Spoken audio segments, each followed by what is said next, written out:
Channel હું છું જૈવિક મહેતા. સ્વાગત છે તમારું જેમ ગુજરાતીમાં. દોસ્તો, હાહાકાર નામનું એક ગુજરાતી મૂવી આવવાનું છે 6 સપ્ટેમ્બરના અને મયુર ચૌહાણ છે આ મૂવીમાં લીડ એક્ટરમાં તમને જોવા મળશે. આ મૂવીનું જ્યારે ટીઝર આવ્યું હતું તો એમાં એક ગીત આવ્યું હતું કે તમે તમારી ઓકાતમાં રહેજો, અને આ ટ્રેલરના અંદર છેલ્લે જ બતાવવામાં આવ્યું છે. તો એ થોડુંક ભાઈ પર્સનલ થઈ ગયું એવું મને લાગે છે.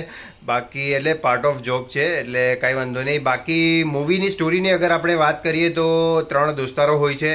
એ કંઈક ધંધો કરવા ઈચ્છે છે અને એ એક શેરિંગ કેબનો એક ધંધો એ લોકો જોવે છે કે આ ધંધો આપણે કરી શકીએ છીએ, અને એના પછી એનો કંઈક પ્લાન હોય છે.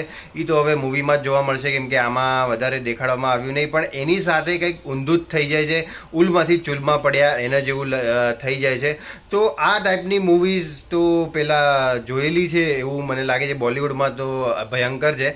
બાકી આ મૂવી હવે હાહાકાર કેટલો મચાવશે એ તો હવે 6 સપ્ટેમ્બરમાં જ ખબર પડશે, કેમ કે એની સાથે એક બીજી મૂવી પણ રિલીઝ થવાની છે, ઉડન છું. તો જોઈએ કે બે મૂવીમાં કઈ મૂવી વધારે ચાલે છે. બાકી જોઈએ તમને શું લાગે છે એ જણાવો, કે ટ્રેલર કેવું લાગ્યું.